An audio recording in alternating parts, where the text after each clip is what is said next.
Anyway, I'm doing my podcast live with three amazing women who are amazing at what they do, have incredible careers, but also are moms, but also currently gestating a baby, one of them. And I can't wait to talk about all of these things. Alaina, thank you so much for being here.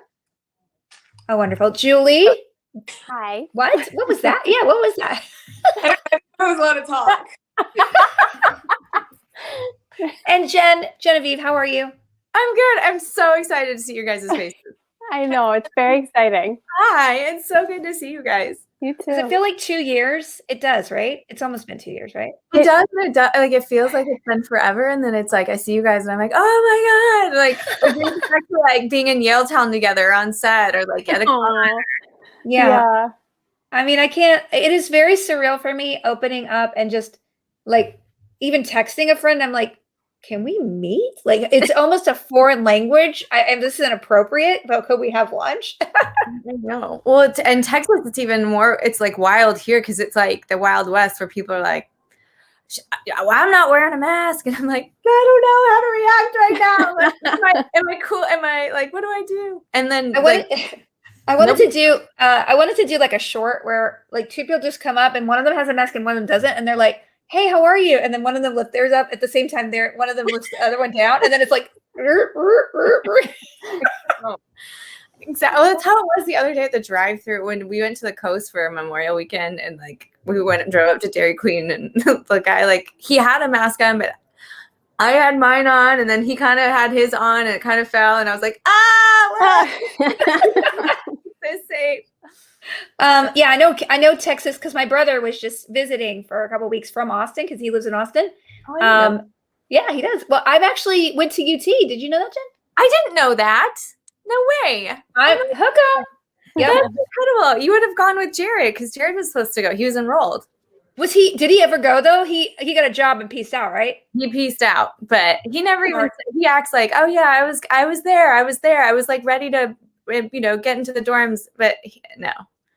I did not go to the dorm. The dorms are Jester dorm has one of the worst. I went to just orientation there, and I couldn't eat the whole time because the cafeteria food was so bad. So he dodged a bullet. I think he's okay. He's fine. Alaina, are you in Washington right now? Yeah. How's it up there?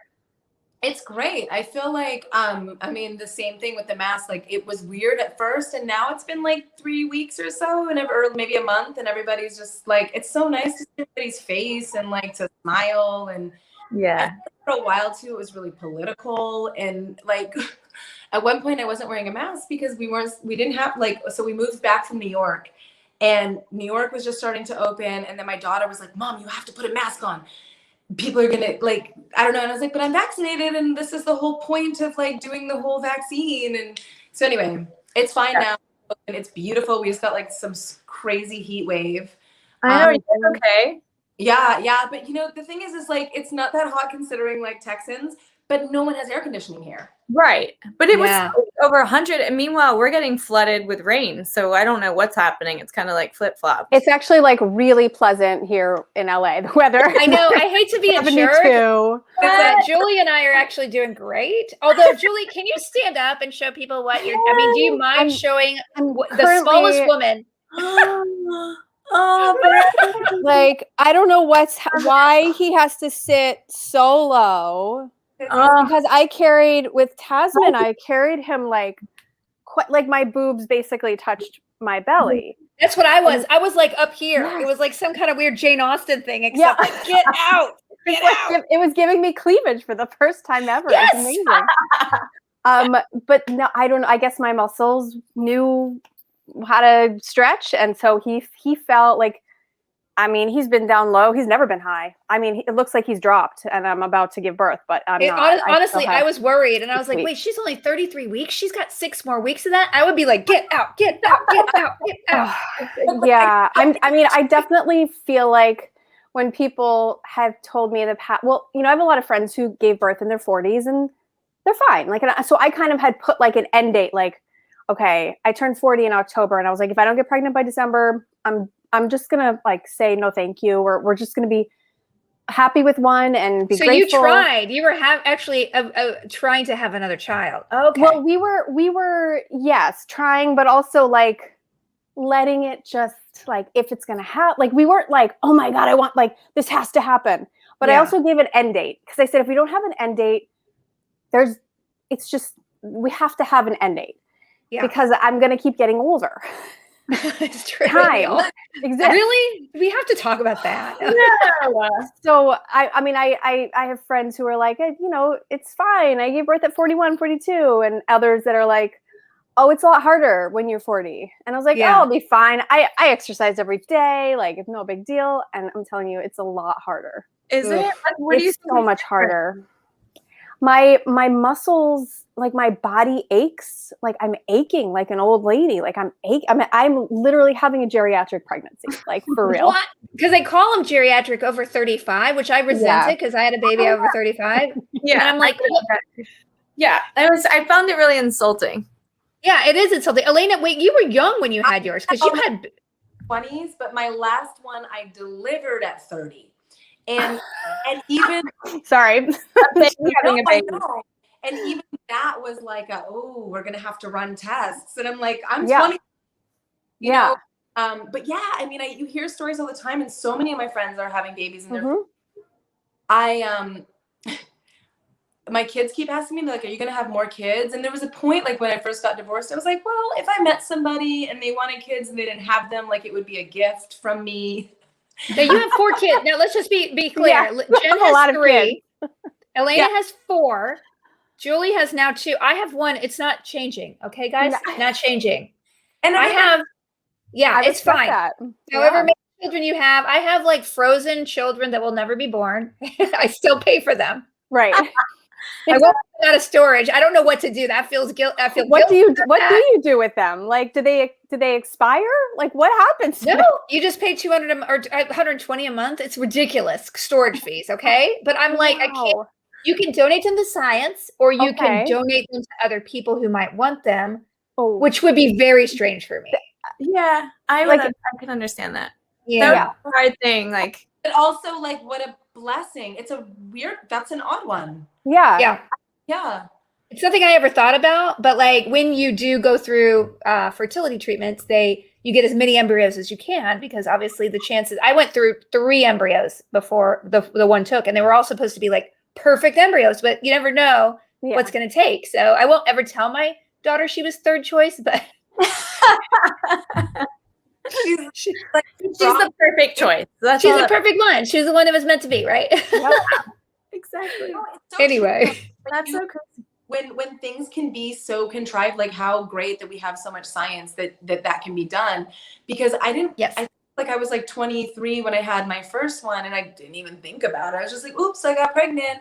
And then that kept happening. And then there was a point where I was like, oh, I'm really lucky, like that everything went fine, because the more big kids I had, the more like all of the complications that could happen, regardless really of age. I mean, it's genetics and it's environment, and I just feel really lucky that everything was just simple. I feel lucky that we can all choose what kind of family we want when we want a family, and thank goodness for medical science to allow that to happen. I mean, I would have totally died if it was 50, 60 years ago. Right. And so, I like science. Yeah. I'm a fan. Great. I mean, that's such a real thing, right? Like, it's totally your choice, but at the same time, so women used to die during childbirth. Like, that was a very common death.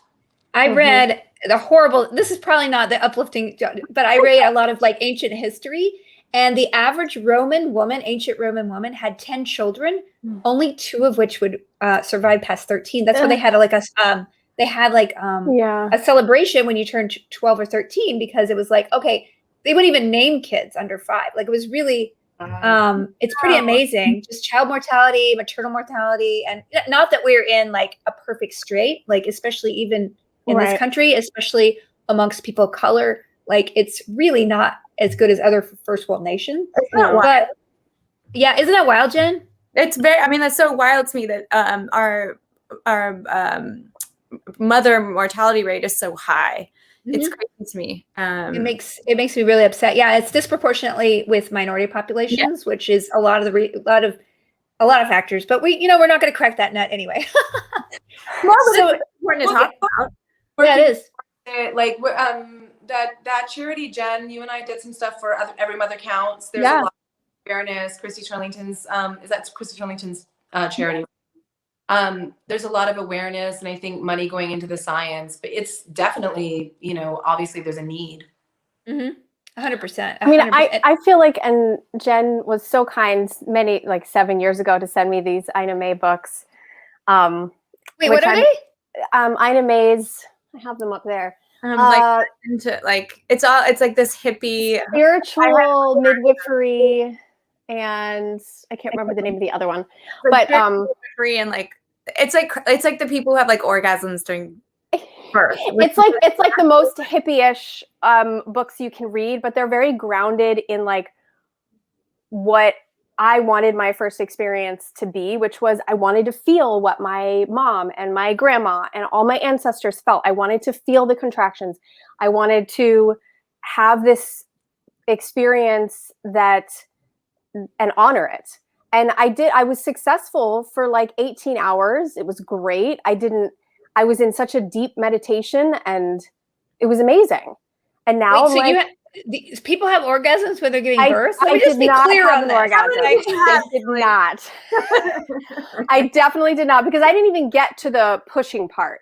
I got to 9.5. It would be Jen. Because like she's so amazingly put together. Like I don't know anybody who just lives a life anybody would just want to step into. From your Instagram. I'm glad you think it's like that. Then I think I'm doing something wrong, because like that's so not what it's no. You're so relatable in every way. Like, but do you really want to have an orgasm while you're delivering a baby? I mean, I shat on my husband during it. So yeah, I was great. Okay, so it's a different type of orgasm. Yeah, I'm sure it felt good to get it out. To this day, he's like, you made me get in the tub with you. And our baby was coming out. I couldn't clean it out, okay? You're welcome. It's not my fault. That's amazing. If we could only be so lucky. But you did a birthing center. I had Elijah at Cedars. Did you guys go to Cedars? No, I'm at St. John's. Okay, so Cedars is a teaching hospital, and so at one point, yeah. Oh shit! Did you have like interns? Yeah. Is that the vagina? Is that the hole? Is that the hole? No, like my legs are in the stirrups, and I'm like 10 centimeters, and I'm pushing, and they're like, "Oh, we have a group of students. Would you mind if they came in?" I was like 23. I'm like, okay. Oh no! And this like counting, she's like, and 10, 9, and I just kept picturing my leg from the stirrup going, I want to kick you in the face right now. But oh my god, I had a healthy pregnancy. That's so tough. But I mean, that's the thing, is like you can do it anyway. And it, like my first, I was in labor for like 4 days. Oh my gosh! So Tom, talk about modern medicine. If I'd been any other hospital, they would have given me a C-section, because it was Seattle and it was very hippie. Mm-hmm. They let me birth, and I was like, I will do this. And they were like, oh my God, they were so afraid of me. But like, yeah. But I remember just sitting there with like stirrups, and they were like, you have 3 more pushes till we go to a C-section. And it was, just hearing, it was so different when they tell like the countdown versus But also, can we just remember that that's okay? This is a longer conversation, but we can talk about people who are outside of your body are telling you when to push, when really your baby and your uterus are having their own conversation, and they're in charge, and we're getting in their way. We're making the labor longer. We're making the pushing longer by trying to control it. Goes back to information and also interception with, there's so much put on the baby and not on the mom. And it all, it's all tied in with the mortality rate of pregnant mothers and all that stuff. But on the flip side, it's modern medicine is also really important. So it's I'm not a doctor, at what point do you intervene? And Yeah. Well, and Yeah, it's I mean, too, like I wanted to have like a whole natural birth and a doula, and it, like insurance doesn't cover it. So there's Yeah. yeah. choose, and you're like, why should I, like, this is an interesting conversation too, of like, why can't we have it as a part of our medical practice? Mhm. Birthing center, like midwifery is such a beautiful like study, and And it's in every other major first world country, like everywhere. Well, and I remember a girlfriend of mine in Amsterdam, she gave birth, and I think she had at least 6 weeks where, first of all, her midwife was covered, and then the midwife and doula would come to the house every day and would do her laundry and like help her nurse and take care of the mother and the Isn't baby. that called a plucket nurse? A plucket? I don't know, New but that's Zealand. a fabulous name. I think they're called, and maybe in UK and New Zealand, it's like a plucket nurse. I might be saying it wrong. Someone will correct Whatever. me. It's a word that none of us know, so I'm going to just believe you. Yeah. Do you want to hear a funny story? When we were pregnant with Odette, so we were so dumb. I don't know if we're dumb, but I found this midwife who was like fucking awesome in Seattle, and I love her to death. And she just blew my mind. And she was like that mix of like modern medicine and midwifery, which I loved. And I just wanted someone who's like, okay, you're going to the hospital, which we went with Tom. I wanted that like person who's like, no, I know that people in Uganda did it, but you need to go to the hospital. It's not okay. So, anyway, so we rented this Airbnb house in Queen Anne, and there are all these rules. It was the only house that we could find for this time frame for her birth. And the landlord of the house had all these rules, and we had to sign a contract that literally said we weren't allowed to cook fish in the house because it was too smelly. And What? I swear to God. And so it was like this really serious like contract. And the day before Odette it was the day of the tub being delivered into the house, she like stopped by for an impromptu, like, how's everything going? And I'm like, oh, please don't let the like birthing tub be delivered like right now in the middle of the You do not want her to know that you gave birth Oh in my a God. bed. I What if she walked in and you were in like a baby bathtub or something? and like placenta. But it didn't specify no placenta, no shitting on husbands. No, I mean, were you allowed to like fry your placenta in the house and turn it vitamins? It wasn't in the contract, but I'm assuming the smell of that wasn't up to speed with Placenta stink is not allowed. Did Don't you guys cook your do placenta that? and eat it. It's just not allowed in the Queen Anne house. It's a Victorian house. Exactly. This is a heritage home. This is But not. did any of you do the placenta tincture or whatever? I was really close to. You did it? Did you get it made into pills, Jen? I still have some. You want me to go? You want to go for one? Wait, I thought you were supposed to just eat them all. No? You are, but then It's apparently, like when they go take to as needed. college, you can take like, oh, I'm connect. This is so stupid. Oh my What? God. Wait, what?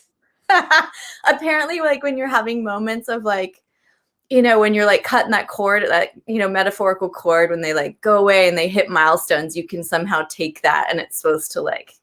So I've saved them as if I'm. Are they in the fridge at least? No, they're in my like cabinet. I think you need to refrigerate them, Jen. I think you need to put them in the fridge. I definitely think they should be in the fridge. I did it for Tasman, but I did the pills instead of the tincture. Great. But the tincture, I think the tincture is probably better to do because it probably lasts longer. So I could take it when he went off to college. Jared, he packed up the apartment in Vancouver. You guys, I just realized he packed it up, and my tincture was in there. I'm like sweating. I'm on hives. Where is it? No, you feel. It looks like you're upset right now. Look, you're flushing. Oh my God, I'm gonna kill him. Yeah, I gotta check on that. You gotta check on that. It's not stupid. I think it's really interesting because I miss. It's so weird this whole year, right? How we have barely traveled, like, and literally we've been at home with our kids. Like it's going on like 16 months or something of all the time. And I'm like, oh, that's interesting because I have had dreams like Question in a second. of like talking to my kids. Like I miss. Yeah. that's a real thing. I have a big question. Why are y'all booty calling my wife? Wait, no, I have a big question for you. That's 9:30. Wait, Jen has a really important question for you right now. Okay. And you're kind of being put on the spot here. So Yay, great. What Great. happened to the placenta tincture that was under the paper? Did you pack it up? No. did you eat I it? was sweating like that was a placenta. That was from my I was like 10 years old. oh my god, I'm gonna fucking cry. Are you serious? Don't cuss. Sorry. Okay. There's potty mouth. Oh my Look god. at her. She's flushing. Probably in the corner. Wave her down. Blow on her. Come on. She's too hot. I worked so hard on that. Jen, I'll send you some of mine. It's all good. We'll You'll take be like, who is this baby I'm connecting to? I don't know.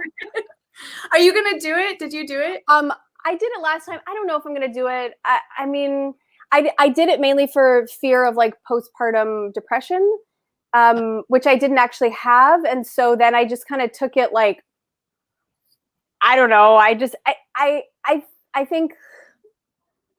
I don't know. I mean, I think a lot of that kind of stuff is you have to believe in it in order for it to work.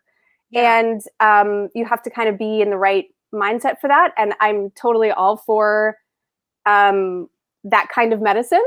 Like whatever works really is if I had postpartum and I believed that this placenta pill would help me find my way through it.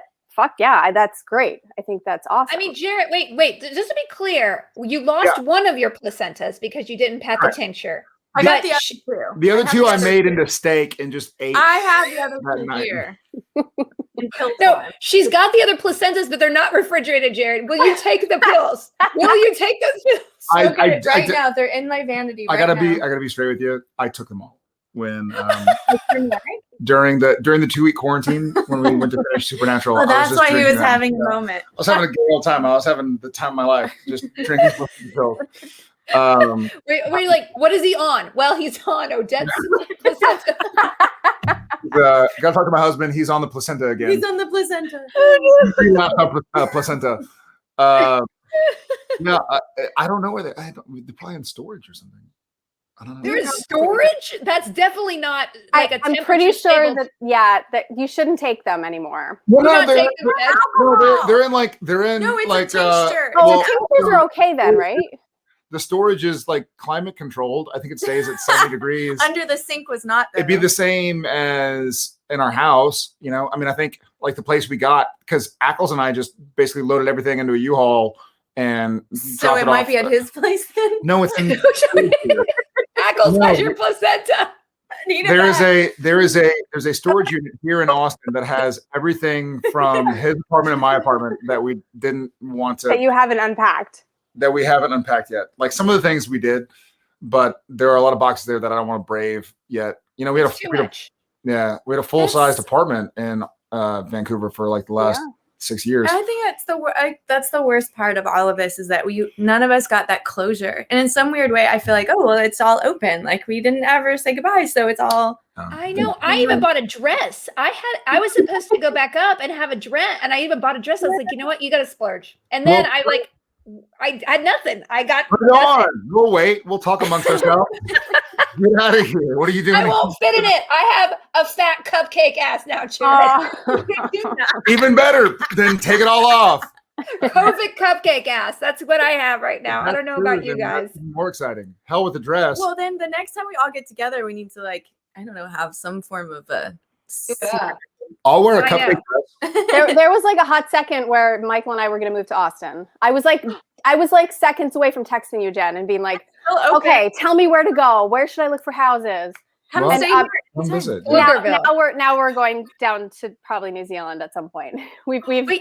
nixed. Austin, same. Yeah. Wait, Austin, wait. New Zealand. Wait a minute. You're planning on moving to New Zealand? Why? Not right now, but like eventually that's probably where we'll be. Is he a citizen? Are you a citizen? Yeah, he's a citizen. Oh, so it's supposed to be the best place to raise a kid. It is. It's pretty awesome. He's also on the lam from the American government. So he's trying to get to We need to. without extradition policies. Is this live? Yeah, it's It's fine. he's in also hiding. a hobbit. He's is also allowed. He is also. No, you guys also. Ian They're Snowden shooting are a bunch of hobbits and fairies and whatnot down there, and I'm kind of like, okay, put me in. you do look like a fairy. You give can me be a little fairy elf goddess. role. Totally. Yeah. I feel like Alaina, you could be a fairy. Like Oh I my feel God, like yeah. all of us could be fairies. You know, I think we all have a little I bit think of. I don't think I would exactly. I'd be Snap the some biggest wings on you. I think I'd be a troll. I don't know. Maybe an ogre. You could be an ogre. Ogre. Jared. I'll do that. I can be like the Shrek ogre, like kind of goofy and and I run into walls and stuff. This show sounds really, I don't know where we're going. I'd watch it. I think it solves itself. All right. I don't want to. Yeah, no. Nice. Thanks for stopping in. Good to see your face. I like you. He was I like you back. He was watching our kids, and he's like, "Let's watch this movie." It was Tomorrow War. It got scarier than I think they were willing. Oh. 7 and 9 over here. I was Our like, Is se- that an R-rated film? I'm gonna say it's like 14 plus because it's streaming. So it's. Do you have 14 plus kids? I don't I know. don't know. But if you add them together, they're 16. So Okay. they're watching a new movie. So our 7-year-old, That was R-rated. and he's hilarious. We're watching it, and they finally show the aliens. he's so excited. He's like, He goes, "I'm so excited! It makes me want to pee. I think I have to pee." And we're like, "All right, buddy, do what you gotta do. Like, go ahead and go. Like, the bathroom's right there." I'm like, He's like, "I can't do that." Okay. Oh my God. he's like, yeah. So they're watching another alien movie right now with Tom Cruise. Oh, what? Great. That. Yeah. You haven't seen it, then you might want to go make sure it's I'm improved. going to. I think Okay, bye. this was a movie. I think it's R. But then, And he wonders why they're on our floor every other night. well, that was their first question after the movie ended just a second ago. They were like, "Hey, Dad, can we sleep in y'all's room tonight? We promise we'll be quiet." And I was like, "I gotta ask your mom." I was like, "In the meantime, watch the beginning of this R-rated film." It's called Porky's. It's about a pig. That's exactly- You'll laugh when you're Team older. America, it'll be Yeah. totally fine. Yeah, It's Team gonna America. be a puppet show. Yeah. God. All right. Good to see y'all's Well, faces. I'm gonna leave. Bye. We'll see you in person hopefully soon. I don't know when that's happening. Whatever. I Yeah. know. All right. Mwah. Mwah. Love you. Bye. I have a question. So who here? Okay, guys. If you have some questions, we will take some questions from the audience. So my mods will pull some out and send them over to me. I'm not going to promise we're getting to them, but we might. We're going to still talk about placentas. I do have a question about shooting during. Alaina, you had a job. Like you, who has acted during COVID times? Like, okay. Yeah. So was it easy? Because I had a friend who was on a show and they literally had to put saran wrap over their lips to kiss. Oh my God. So I did have a husband in this movie. I did recently, and we discussed that. But I had actually just gotten over COVID like 3 weeks prior, and I was tested negative, but I had just had it, and he had already had it. So he and I discussed it, and we're fine with it. But yeah, that was a thing. A lot of times too, what I was hearing was they were hiring couples to play couples. Yeah. I mean, you guys have natural chemistry. I'm sure that really that helps. That'll work for the union. Right. Yeah, it was such a weird. It was such a weird thing, right? This whole year, and so I finished. I was on the 100, and we finished like the day the world shut down. Right. I forgot about that. But speaking of like no closure, like our wrap party was supposed to be on the Saturday, and they're like, we're gonna postpone it a week, see what's happening with the world. Oh my God. Like it was just no closure. 7 years of that show, no like finisher. Oh. So yeah, it's kind of like Supernatural. No closer. I know there was a party. We were all going to be in that scene, and then we're just going to have like just shots of people's faces, and then all of us get drunk. You know, like we're just going to be so great. Yeah. No, I was so excited. Are there any other things that you feel like that you really feel like really derailed your life in a bigger? I mean, we all got derailed, right? But I think, you know, for me, I got derailed in a really good way because I stopped being like quite as neurotic, and I started doing a lot more things that I have more control over that made me happier, which has been really settling. Like, what are some of your highs and lows of COVID? Because now we can actually talk about it because we're coming out of it, maybe. I really felt a lot better after Tasman was able to go to in person. Mm-hmm. I mean, for me, it was like I coupled up with another family, and I took Tasman over there every day from 9 to 5. it was fine. It was great because like the kids had each other to play with, but it was not necessarily fun. Yeah. Because then I'm just like at someone else's house like all day. Basically, it wasn't. I definitely, COVID was not fun for me. Yeah. And she's 7, right? Tasman? Or your kid. Your kid is 7. 6. Not yeah, he. Yeah. he's 6. Yeah, he's sorry. 6. So but do you feel like he that's like a necessary age to be around other kids? Because my kid could care less about other children. She's like, really? Whatever. No, she does not like other children at all. She likes Charlie. Oh, that's true. She really did. She likes older kids. She doesn't like kids her own age. Like they're very like an aunt to her, but she really likes older kids. It's very strange. No, Tasman is also drawn to younger kids a lot. When we go to a park and he meets other kids, very often it'll be like a 3 years younger kid that he's hanging out with. Oh, that's kind of cool. So he's going to be a great big brother, huh? A very, very, which is also one thing I wanted to ask Genevieve and Alaina was, so Tasman's going to be 6.5 years older than his sibling. How, I know you guys have multiple children. It's not like you have 2 children that are exactly 6.5 years apart, but like, how's like Tom with Odette or like Elijah with Lincoln? Yeah. Like how are those relationships? I'm curious. Well, it's really funny. When I was pregnant with Lincoln, with all the kids, we went and did like the 20-week ultrasound when we were finding out the sex all together. So, so the kids would find out at the same time as us. And so with Hannah, Elijah was too young, but then with Charlie, Elijah started crying, and I was like, "What's wrong?" He's like, "I already have a sister." Oh. And we're like, "Whoa, where did that come from?" Like, and then when I was pregnant with Lincoln and we found out it was, 2 years later, he was so excited that he was going to have a little brother. And I was like, "You're going to be 7.5 years older than him." Like, I don't know, buddy. But honestly, they're like this. They have the relationship. I used to come into his room when Lincoln was old enough. I put the crib in Elijah's room, and I would go in the morning and Elijah would have him out of the crib. He'd be sleeping with him between the bed and between the wall. And like, even now they play, we moved to New York, and I'm not necessarily going to stay in Washington, but that was a really hard move for my kids.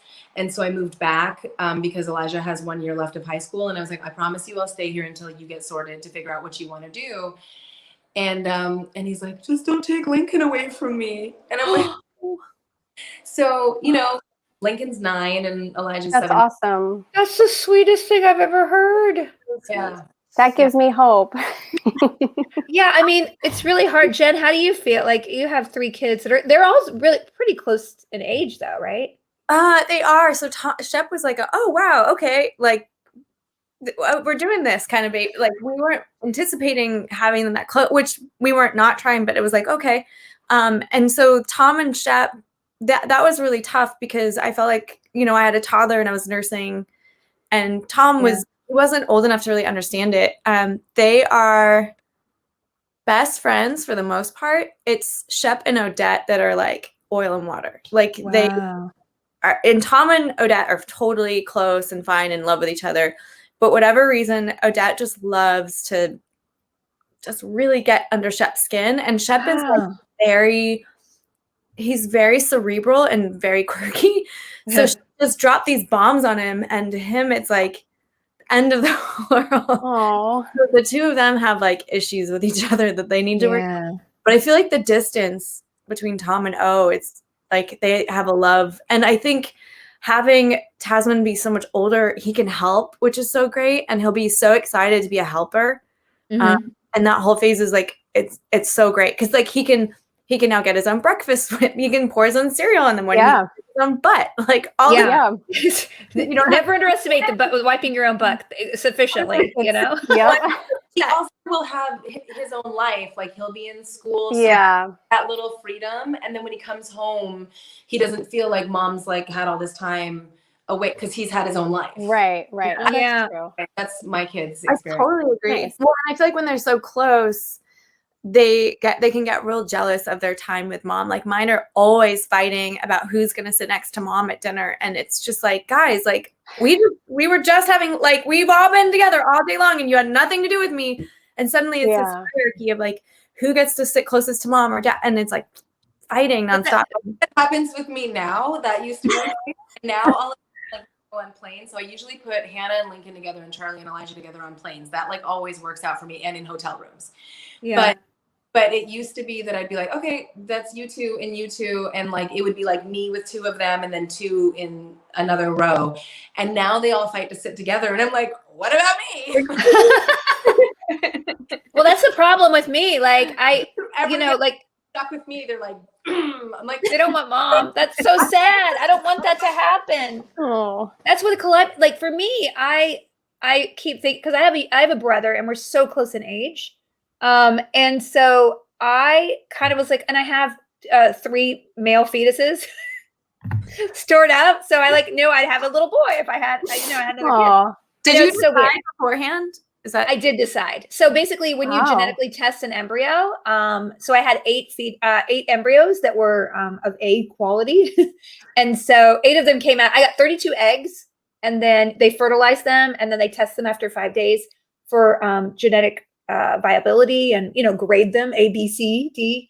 And so all my A's were 4 boys, 4 girls, and so I just chose I wanted to have a girl. So the first 2 girls I used did not take, and it was really hard because you think, oh, I went through all this, I spent all this money, like I've tried for years without spending the money, and then now supposedly they're the perfect embryos and they don't work. It's just really even harder after a 2-year process, right? Yeah. So anyway, I was like, oh, well, to hell with it, I want a girl. So anyway, so I still have 4 male embryos, which is very interesting.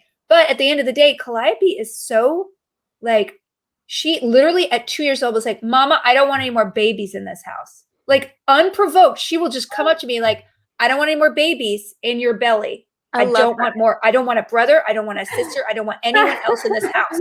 She's the perfect babe. Like she came into this world like, that's my mom. This is where I'm supposed to be. Like, I love it.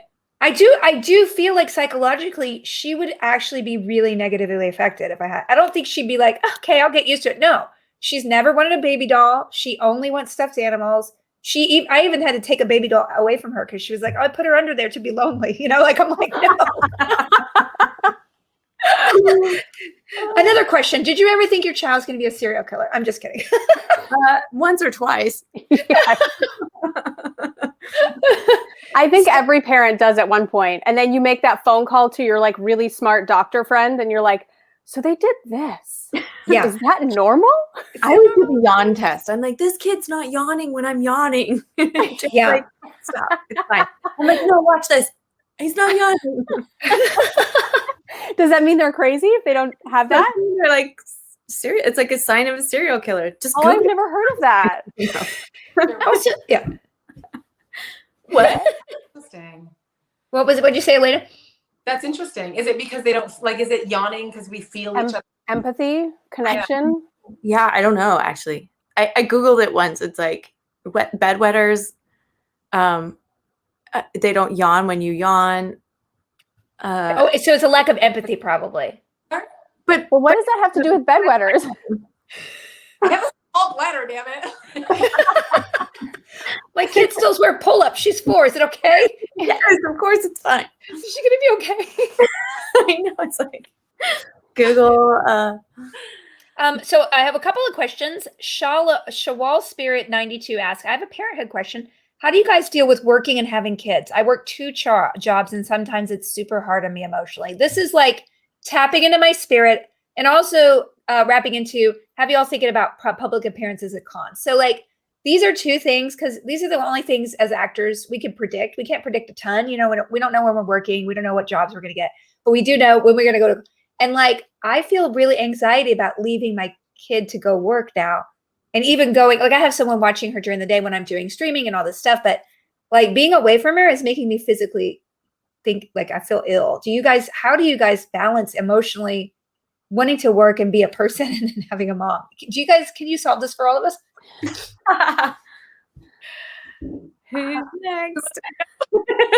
Alaina, how do you do? I mean, you 4 Well, kids. I remember I've seen you. Yeah. Like, I mean, everybody knows I take my kids everywhere. And mainly their dad's not around and I don't have any support. So it's a function of my motherhood. And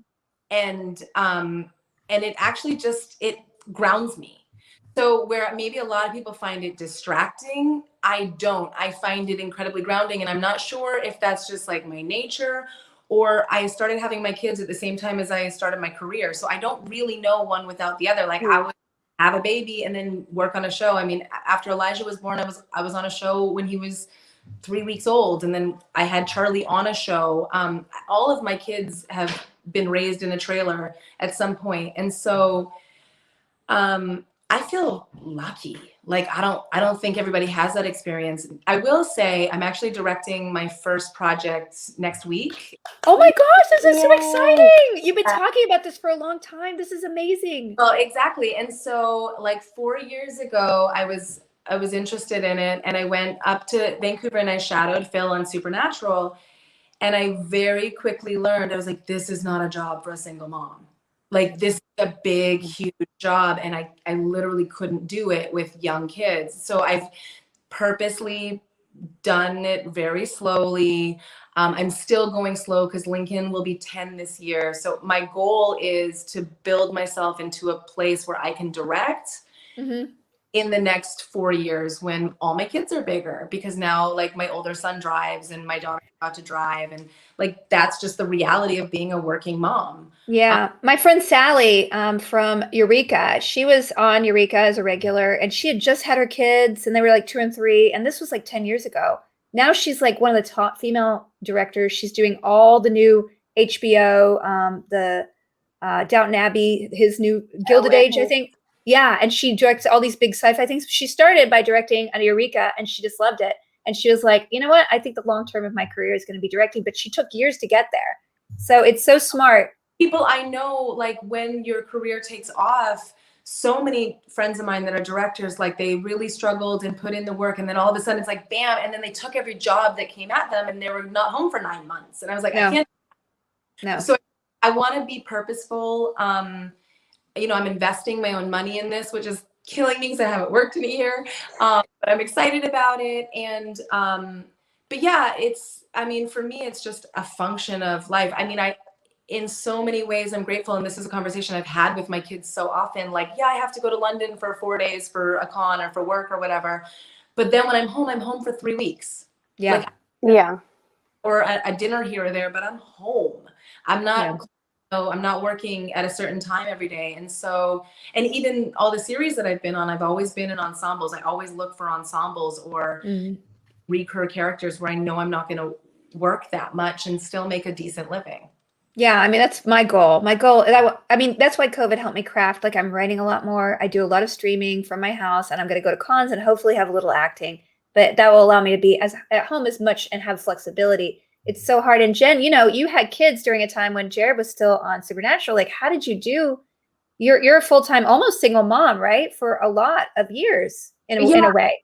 Yeah, I mean, I when we started having kids, I went and I stopped working. So I don't know if I'm a great example of like working 2 jobs and giving advice on that, because I literally had to, and that for us was like a real struggle in our marriage for a while too, because I went to college for it. I was very career oriented, and it was really challenging to put the career on the back burner and become a mom. And there was some resentment going on for a little bit that was like really challenging. But yeah, like he was off working, and then when he wasn't working, he'd be like, let's go to Austin. And I'm like, what? And packing up like little babies. And I was like, okay, daddy wants to go to Austin. It was a little challenging at first, but yeah, I think like it was weird. Once I was pregnant with Odette, I really felt like that pull to like get back into something and do something again. And started. I have to tell you, everything you do online, like I follow a lot of people online, and I've been the OG online person, and I just love following along with you. Like, oh my God, you were just like the benchmark. I'm like, how does she make it look effortless, but she puts weight in it, but always looks wonderful. And she has this amazing brand. It doesn't feel forced or anything. I really admire it. Like it's a really, really wonderful. You're so kind. Like I honestly look to you for inspiration and creativity. Like I love like the gnome drama that was going on when you're in the like there's this running trail I always go on, and they're like these little gnomes that people place there, and I'm like, fuck, the next time I do it, I gotta leave a gnome. And you have to know. I think like what's so tough is that I think like on one hand it's a business and I use it as a business because that every dime and dollar I make from my ads goes into town, which is what I really care about, which is the sustainability brand. And you know, but I'm not an influencer. I just want to talk about things that are interesting and fun and cool. And yeah, but you kind of know there's this, this like I used to make a joke when I was making the guild, like we'd have a new episode out, and believe me, it took a year to make those episodes. They were made no budget in my house, like for years. And it'd be like, okay, guys, I need to take some pictures up front to look really pretty because I want to post a link to something that I want people to consume, because that's just what it is. It's human nature. So when you do a beautiful photo of you, like, I love your garden so much. You're picking something out of your garden, but then you're also, I see the text of your picture. You know psychologically how to lead people to a place that they probably wouldn't go unless they had something in a sort of instinctual way that they want to look at. And I think that's an art form you can't underappreciate. Oh, well, thank you. I think. No, it's true. I would love to have photos like that of me. I'm always like this. I mean, whatever. I'm really phoning it in lately. Like sometimes you need to have those in order to like talk about things. And I think that's what's frustrating too, is that like, you're like, okay, well, I mean, this is me. Like, I don't know. I mean, I'm literally like in my slippers right now. Like that's life every day. Like I've been in, it's just, you look great. We all look good. Okay. But like, and sometimes in order to elicit a response or to talk about things you really want to talk about, you kind of have to sometimes like bait people, which sucks. I feel like, and not that I'm being dishonest or anything, but no, but you're creating a package. You have to create a package for attention and make it easy for people to understand and empathize with that. And like, that's, I think, the secret of online is really making people see you as a person, right? Because there's a lot of subjects that there's a whole psychological thing about, like, they did a bunch of studies about one starving child. This actually really influenced all charity stuff. About 10 years ago, there was an article. And if you talk about 1,000 children starving, people don't really understand that. But if you show them one child starving named, Jason or whatever, that will make people donate like 100 times more money, because it's connective. Yeah. And that's what you have to, and that if you use your influence, like I'm always doing merch and stuff like that and trying to like help a charity. Yes, I'm supporting myself, but at the same time, I'm doing more than I would be if I didn't do anything like that. Right. So like everything we do, especially as women, because quite frankly, guys get away with a lot less effort. Yeah, that's true. Online. Yeah. Like a lot of times, particularly when women are successful, there's almost this like apology, like you like, and of course, I mean, one thing that I love about our little core group is how much philanthropy that we do and how much, but it's almost like it's that has to be the front runner, and it should be, but at the same time, we shouldn't have to apologize for being successful. Yeah. And I think that sometimes we've got to bridge that line of like, I'm okay with, not everybody who's on TV is a multimillionaire. Like a lot of us are working actors, and we've got and hustling every day. Like people don't understand it. We're like shoe salesmen. Like even if you sell a pair of shoes, that's like one of many pairs of shoes you need to sell. Yeah.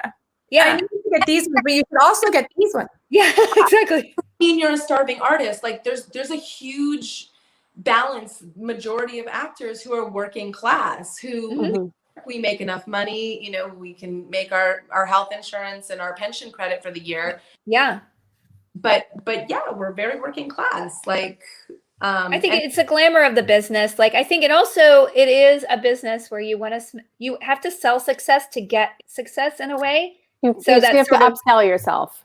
Yeah, Julie. Yeah, it's true. I don't know. I mean, it's almost been, I was wondering like, why am I okay not going to therapy anymore? I was like, for the first time in almost like, because I've been in this business for almost 20 years, And like, this is the first year of my life I haven't been rejected on a daily basis since I was 20 years old. Right. Yeah. And so it feels so strange to actually settle into my skin. And I feel so empowered to go back because I actually feel like I've learned enough to be okay and proud to be myself, whether I'm rejected or not. But when you start at such a young age, you put your self-worth entirely in other people's hands, right? Yeah. As an actor. And so I think that's motherhood has made me like a warrior like that. And also just getting older, it just feels very liberating in a way. I think it's a good combination of all of those things. Like getting older, you start to just not care as much about your physical appearance as much. Like, I mean, not that like you're being a slob, but like you just don't, it doesn't have the same importance than when you're 25 or 30. But also becoming a mom made me a much better person, but a much better actor. I can deliver way better now than I ever have. I get better the longer I've been a mom, the better actor I am, which I didn't expect. And then there was the third thing that you said. What was the third thing? It was getting older, becoming a mom. Older, getting a mom, and then I forget. Clearly, or just getting old, just forgetting things, not remembering all the rejections. Yeah, especially as women, like, I think we unconsciously know that our success we're trained from a young age that our only role is to please men, right? Like our goal is to be married to a hot man who loves us, and we are going to be loved if we're beautiful. Like that is what children's literature teaches. Yeah. Every time I read a book to my kid, I'm like, whoa, let's call this out because this is not cool. But we all absorb that, right? But at a certain age and achievement level, like guys who only like women for that reason are going to start ignoring us. So it's almost like they might be in power, so we might be losing something, but we're also gaining something and getting rid of those a-holes and being able to be with other people. Like I just feel like connecting with women is more important. Connecting with people who see you as a genuine person is more important. Yeah. And you're able to shed that out of your 20s, especially. Well, and I think like the more, this big Me Too movement and the push for representation and for women and all minorities to get into a position of storytelling is so empowering because like, as you read scripts, and a lot of times as we're younger, the female characters really don't have a lot of weight. And the most amazing dynamic people I know are women between like 30 and 60. Yeah. Are they? Who is telling these stories? Because they're so knowledgeable and they've lived so much life and it's not in representation. And so I don't see that enough at all in Hollywood. It's like when I watch shows that are UK shows, New Zealand shows, Australia shows, those women are freaking awesome and they have amazing roles written for them. Their faces move. Yeah. Their faces really move. They do. I mean, listen, nothing wrong with a little Botox or anything you're getting done, but the weird standard of like, the standard is not cool for women. You should be able to look however you look and be happy with yourself. Absolutely. But it's kind of the Lance Armstrong thing too, though, because like once like the benchmark is set, it's like everyone else is like, oh, fuck, that girl is 40 and she looks like she's 20. What the fuck? Like, I know, believe me, it's just it's a weird race. Like real hair, who has it? You guys, this is my real hair. The first time ever because I'm pregnant and I'm going to lose 95% of it in the next 4 months. Yeah. But right now, it's amazing. It's nice and thick. Sorry, didn't mean to interrupt you, Alaina. Yeah, sorry, Alaina.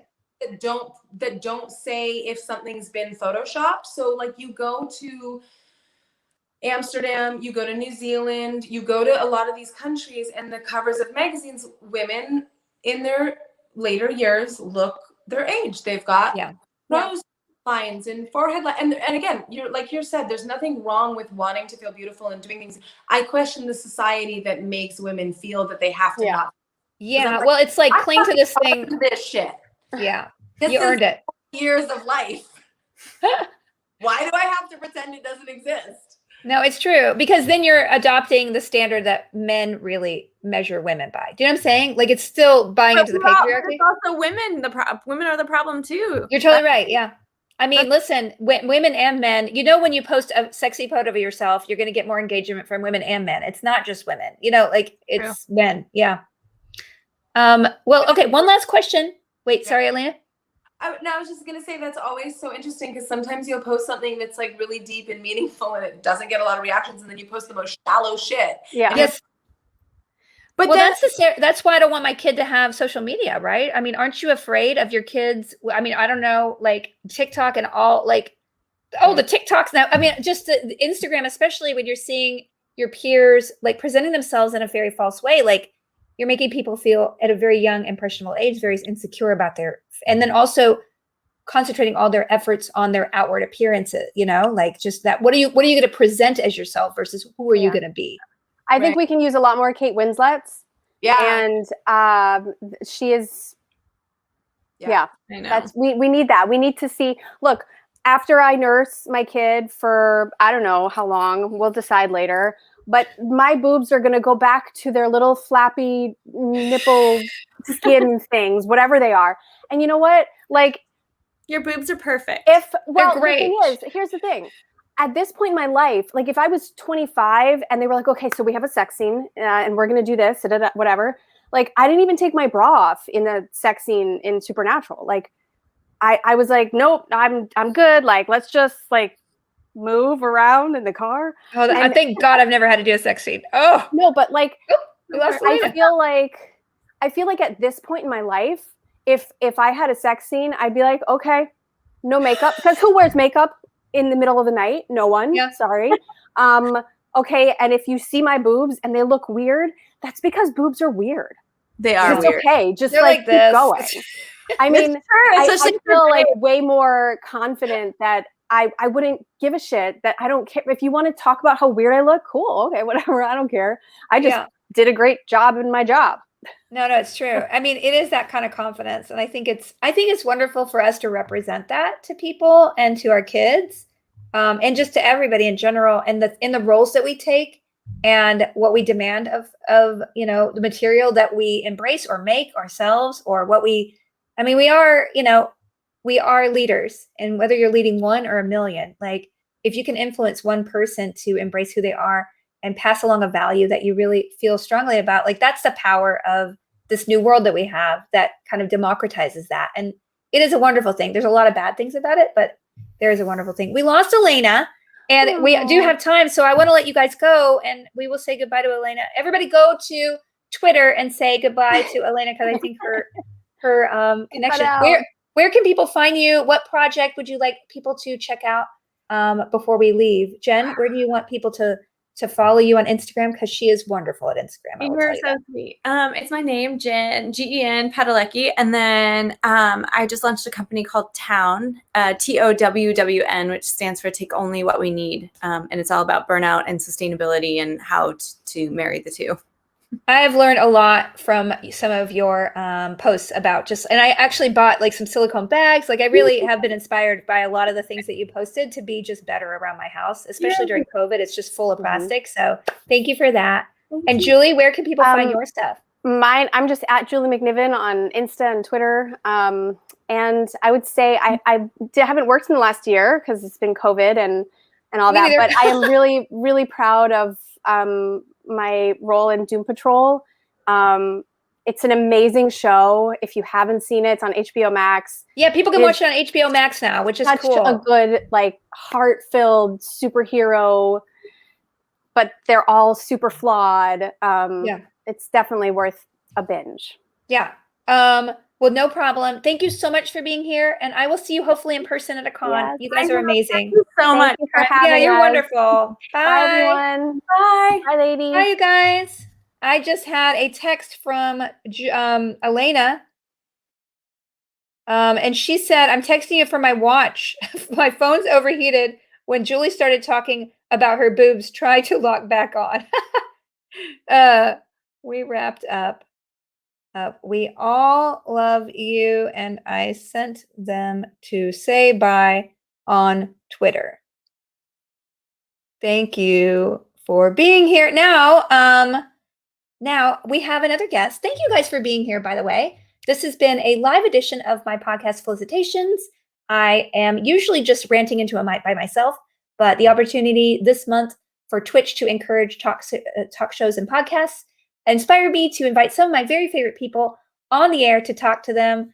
And hopefully this will lead to more Tuesday night talks in the future. If you guys like it, please leave some feedback on my Discord, discord.gg/Felicia Day. Now, finally getting to our the hamburger of the evening. Or I don't know why I'm calling him a hamburger. It's Osric. Hi. Oh, hey. I'm just texting Alaina right now. Oh, okay. You're texting Alaina about your boobs? About her boobs. Well, and how she dropped off and stuff. I'm actually helping her with her short film. I'm really excited. Are you kidding? Yeah. Really, So really you guys, excited.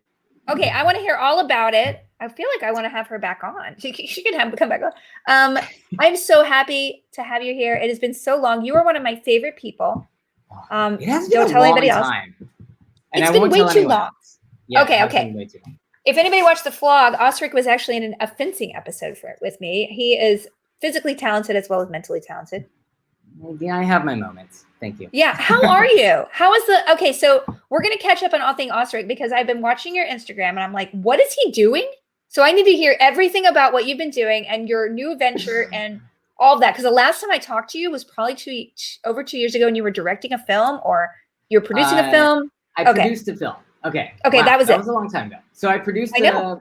My first feature film about, I think, 3 years ago now. I did my second one last year in the middle of the pandemic. Wait, what? I know, that was the whole thing. And like, I mean, just like the SAG rules and like testing and all that. And I can't imagine. I came on late as a producer, so I didn't even have to do any of the heavy lifting, but it was still a lot of things that I learned. And I'm prepping another one in Canada right now, as well as pitching around some shows. And I directed my first short earlier this year. Yay! Thank you.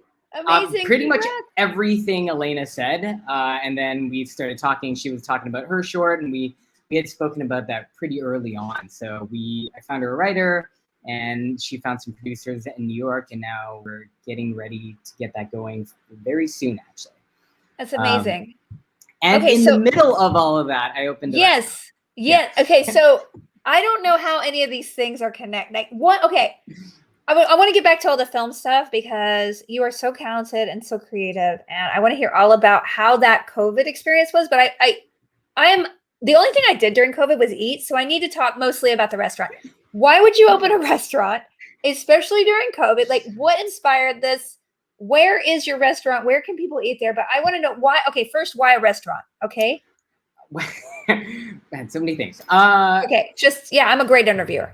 in the middle of COVID, or somewhere halfway through the pandemic, I came back to Vancouver to be with my family, and one of my hangouts every time I'm in Vancouver is one of my best friend's restaurants. He opened a place called Do Chai a couple years back, and it is my favorite restaurant in the world. And I just happened to go to high school with him. He went to VFS for screenwriting. He's my writing partner as well. We wrote scripts together during the pandemic, and I just hung out with him a lot. And so, I kind of pulled him back into the film side. He pulled me over to the food side because I started learning about food and what it takes to run a restaurant and all this. So he opened a restaurant first. He comes from a family of restaurateurs. Okay, so you already have experience behind you in the guise of your friend. Yes. So, I would never do this out of the blue. Like, I would find at least someone that is somewhat experienced. So I think this would be his fourth restaurant that he's opened. So it was like, okay, like this is the guy I would do it with. Not only do we align creatively, but he owns my favorite restaurant in the world. That seems like a pretty good base to kind of build. What kind of food is it? I'm hungry. So this place is called Do Chai. It is vegetarian Vietnamese food. Last year they won Best New Restaurant in Vancouver, Best Vegetarian Spot in the city as well. And they're still collecting all these accolades. It's wonderful. Next time you're in Vancouver, I'm definitely taking you. 100%. Sebastian Rocher loves the place because he's also a vegetarian. And so I brought him and Felicia a couple times, and they actually live really close. So they've been back many times without me. Yeah, they've been living in, my friend Tom Lank this is really weird, but Tom Lank isn't connected to the supernatural universe at all, but he was house sitting for them while they were in Vancouver. So it's just this weird like connection of friends. Like, wait, you know him? But I know him through hit, and then oh boy. Oh, that's funny. Amazing. Yeah, I know. I love him too. He's great. So your friend opened your favorite restaurant, and then you were like, well, I want to open one. Well, are you partners in that, or is this just your thing? No. I just I became a regular at his restaurant just because I wanted to eat the food so much, and I've never been a regular anywhere. I just started showing up every day, and whenever I had a meeting, I would just like, let's just meet at Dochat because I want to go there. And I was really excited. You know, as a vegetarian in LA, there's a couple of spots that I go to, but what are your recs? What are your recs?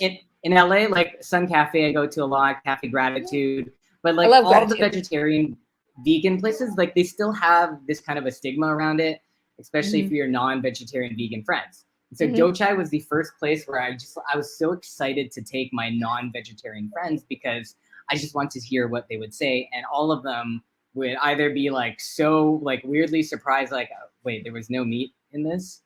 And it's not to say that they don't do meat substitutes or anything really. He recreated every dish from the ground up. So like plants are the star of the show, and it's just so good that you don't really think that you ever needed meat to begin with. And so sounds delicious. I mean, it sounds like the kind of food, because I like in my heart I'm a vegetarian, although I have a kid who, I mean, actually she tells me she's a vegetarian all the time, and then I'm like, what about bacon? And then she says, well, I'm a bacatarian. Yeah, I'm like, cute. That loophole is interesting, but okay. Yeah, but I was vegetarian for several years in college, and I just love, you know, especially when people can be innovative with it. That really just makes me it just makes me happy because it's like guilt-free, but also enjoyable. Yeah. I mean, I think the main thing is that he's not vegetarian himself. He just got tired of working with meat. And so he wanted to make a place that he would want to eat at every day that was just had no meat in it. So did he make the menu with the chef, or how did that work? He had the vision for it and they found a chef, or what? He is the chef. Oh, he's the chef. Yeah. Wow. Okay. So your writing partner is the chef. And then so this is amazing. What a multi-talented guy. Okay. So then he's a very talented dude. Yeah. I don't know. How do you like, that feels like so much pressure. Like, you know, I've played Overcooked and Cook Serve Delicious, which are like simulations of a kitchen.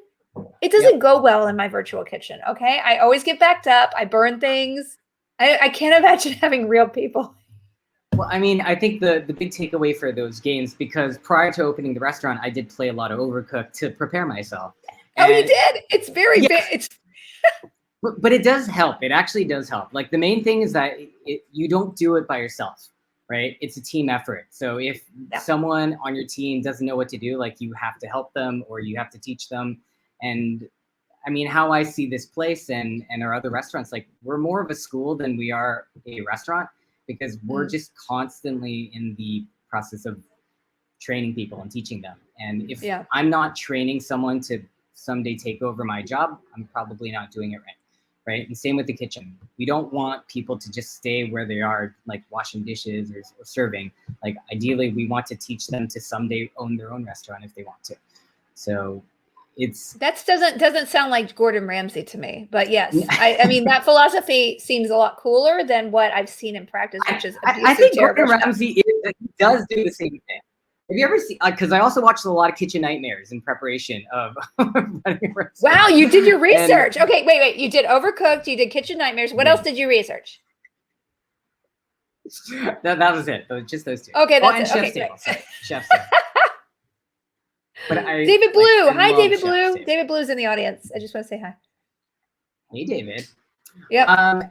Yeah, so I think like if you watch Gordon Ramsay on the British shows, like he's much more like calm and like really kind and gentle. I think he spruce up the drama for America. But for the most part, like you're just trying to facilitate people to learn. Like we want people to want to come into work. And this is what I tell everyone in the interview. Like if you don't want to be here, like we're not going to force you to be here. We don't want people to come in who just want to be here for a paycheck, because like honestly, like we're not paying enough for you to not enjoy your life, right? Yeah. Like, you want to enjoy coming here. We want to create a space where people like enjoy each other's company, because like I'm going to spend a lot of time with whoever. I want to like you. I hope you like me and everyone else as well, because if we don't like that, then this is not a good fit. Well, it's So kind of it like a really film is set, building right? teams. Yeah. It's like it's team building anywhere, right? Like on a Mhm. film set, I'm sure you've worked on TV shows where the number one or like the showrunner is just a jerk, and like everybody, it trickles down where they're horrible. Or you could be on someone like Supernatural where everybody's cool, and it's like number one, number two set the tone, and then like from top to bottom, or it's not even a top to bottom, it's like A to Z because everybody's treated really well. Like that influence means a lot, and it also provides people with loyalty and investment of their time, and that's so much more valuable than just, you're right, like clicking in and clicking out every day, right? Yeah, and I think that's where the film experience has helped. Like in producing, it's all about building that team too. Same thing. We want this to be a fun thing, especially on an indie shoot. Like no one's there to make the big bucks, so we should have fun. We should enjoy our time. You got to take care of your people, right? So Yeah. that's essentially the same thing we're doing here. There's just a slightly more of a focus on the business side of things, and on the film side, I think we've been so trained to focus so much on the creativity that we forget about the business aspect of film. And so like having this experience in the restaurant, I think will only help me be better as a producer. Yeah, because ultimately you're making a product, right? I think that's the naive part that I wish I had known before because I got a business, which I mean, I will tell, I try to, sometimes I play it down. I did a great job. All right. I did good with what I got. Yeah. But at the end of the day, I went into it only thinking about creative, and had I had more experience myself or had more business only oriented people on the business side, we would have gone a lot farther, I think, because entertainment business, it is a business, right? And ultimately you can't make episodes. People like, to me, just make more tabletop. Well, I'm like, well, they looked better than other videos because it cost 6 figures to make. Yeah. And that it wasn't just a live stream. And so that kind of disconnect is something that I wish I had been more cogent about, and had more training in. And certainly if I did it again, I would start making sure that I had those right business people in place. Because if you're not going to do it yourself, you need people who are really good at that to run that, so the creative can be good, right? Yeah, I mean, it really is the marriage between art and commerce, and so yeah, I'm very excited to learn the business side of things, because this is something that I just never thought about. And as much as you're like, I'll just find a really good business person someday. Like finding good people is really hard. So hard. So hard. So hard. And I tell people that I interview, I'm like, we're paying minimum wage, but you know what? It's hard to find good people at minimum wage. It is. Canadian women, I'm sure Canadian minimum wage is much better than it's US minimum wage. 15.20 over here. Yeah, so, it's way low. It's really low. I mean, they're trying to fight to get it to 15, I think, and it's now like, yeah, we're already there. So we pay 15.20 plus tips, and like even like if you offer above minimum, I mean, at any level of salary, it's hard to find people, I guess. Mm-hmm. Like it really doesn't matter how much you're paying. Like I could be offering 6 figures and it would still be hard to find someone that's really good.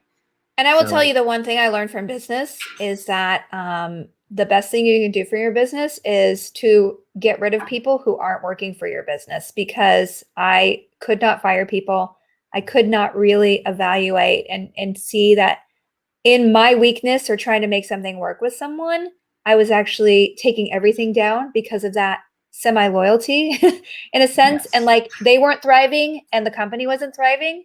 And so that non-confrontational attitude that I had really affected everybody. I mean, and it was so hard because you don't want to fire somebody. You want to let anybody go. You create a personal relationship. You want to take care of them. But ultimately, if they're not fitting, it's not good for you or them. We just went through something like that, and it was one of those situations where we're all conflict type of people. We just want to make things work, and we're all trying to make someone really happy. And then I had a conversation with them, and it turns out they weren't happy. I'm like, wait, how are you not happy when all we're trying to do is make you happy? I'm like, okay, then clearly we got to do something else, because you're not happy and no one else is happy because we're trying to make you happy. Therefore, maybe we're all looking in different directions. Yeah. So no, we're looking in different directions, and like, and so we split ways, and I think they're happier, we're happier, and and we can still be friends. So I'm glad we caught it early enough so that it didn't like get to a point where like resentment builds and like Yep, and you never talk to each other again. Never. Yeah. Don't let it get to that point in a relationship, any relationship, business or personal. Really, like that communication can head off and create. You're right. Wouldn't it be nicer to just have a relationship and be like, yeah, it didn't work out, but we worked through it, versus like, oh my God, you let it get to the point where everybody's angry and nobody's happy and it's all broken hearts and just broken on the floor. So tell me about. So are you the chef? You're not the chef. You're doing the business of No, you definitely don't want me as the chef. I'm learning how to chef. I can chop vegetables pretty okay. I made the watermelon oolong tea under my partner's supervision. Ooh, sounds delicious. It's really nice. So for a long time, one of my favorite items is the pomelo salad. So it's do you know what pomelo is? Not everyone knows what pomelo is. Is it like a grapefruit? Yes, it's like a grapefruit. Yes. So it's a grapefruit that's not sour or tangy, and there's pickled watermelon rind, there's some mint, there's some red onion, caramelized or fried onions, some sliced cucumber. It's a really nice, refreshing salad. And so we use pickled watermelon rind, and for like the first month, we were just eating the watermelon, and I love watermelon. So good. And we weren't like really thinking about it. And then after a while, we're like, hey, we're just like buying the watermelon and like essentially throwing away into Osric's stomach the main part of the watermelon. And so after a month, we're like, oh, we should make something of it. And that's when I stepped up slightly under their encouragement, and we created the watermelon oolong tea, which is I think one of our best sellers now. So I mean, it sounds delicious. I mean, literally, it coming out of your mouth makes me want to put it for the watermelon part. Yeah. Amazing. So you guys are, you're using, it's kind of like head to tail or snout to tail. So you're really just. Yeah, I'm not the chef though. That's the main thing. Okay, to be clear, but was it your vision? Like, okay, so you sat down and you're like, I'm going to make, because I'm really just fascinated with this, because I would, I don't know if I want to have a business with one all day. The vegetables, for sure. Yeah, exactly. So you sat down and you're like, okay, I want to do my own business. What inspired you as to the flavor, the decor, like the location, like where did you start with? Okay, so I think it's like any hero's journey in any movie you've ever seen. So our journey started with a like multi-million-dollar build-out location in Chinatown. And I had some investors lined up, and we're going to go in. And the original idea was I wanted to make the first Michelin star restaurant in Canada. Right, that was the first goal. And then the pandemic hit. And then obviously we went back to the drawing boards. I'm like, okay, maybe not the best time for that. And then we found another location. And so we went into that, and it just got delayed with all of these permits, and all of these things happened. And so that spot got delayed months and months and months. And then this place, which is the third place, this used to be the restaurant that we all went to in high school. So this was my partner's, one of my partners, his family's restaurant. It's called Green Lemongrass, and his uncle ran it. And so during the pandemic, like the food was great, but they didn't really transition. They were ready to retire. They didn't really transition properly. And so they were just dying essentially, and they couldn't get out of the lease because they're renovating the area soon. So there's no way they're going to get the lease to someone else. And so his parents just asked like, well, you're waiting for the lease on the other spot. You want to just take over? And so, we're not going to, we're going to help family out. So we're like, we'll just do this while we're waiting. He called it Uncle's after his uncle. So this is named after his uncle. And we have the other location that's finally getting built right now. So technically we have 2 restaurants coming. This is just like our in-between one that we're just trying things out. And then when the other one opens, that's where our main focus is. This is something we just want to do for fun. We want to do something design heavy because we're all artists in some ways, and we just want to get our ideas out. It looks so cool. It really, just the yell. I saw the video that you posted. Everyone go to Osric's Instagram because he posted this wonderful montage of, I guess it was your grand opening.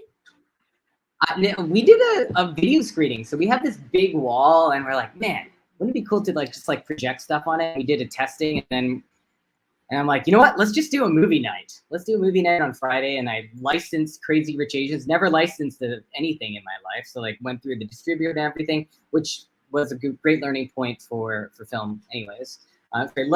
Legally licensed the movie, projected it onto the big screen, plenty of technical difficulties. We got there and it was just like this fun thing that we did for the community. And, you know, like no tickets, just come hang out, watch a movie, have some food.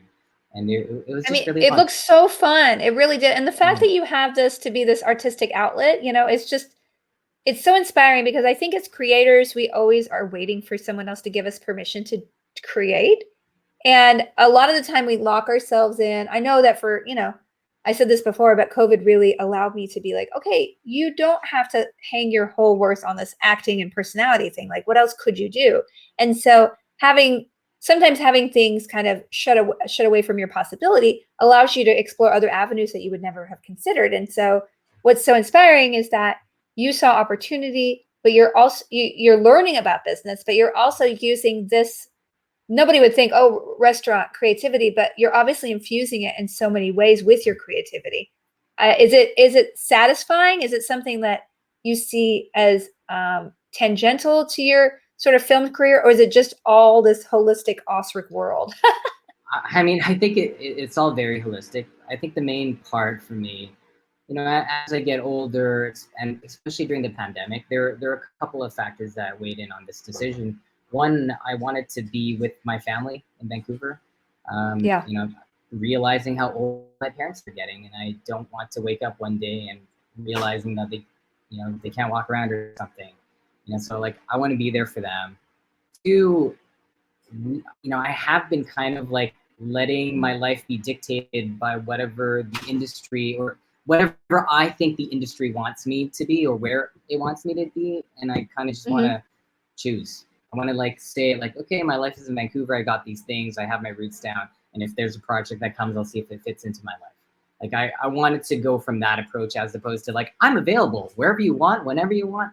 Like 100%. I think that wasn't clicking with me. And especially like when you choosing your lifestyle, like it's also choosing the people you spend time with. And I have a wonderful group of friends here that I get to spend every day with. Like it's just fun. Like right now on the roof, my partners are setting up a table and we're going to do like an evening podcast just for the hell of it.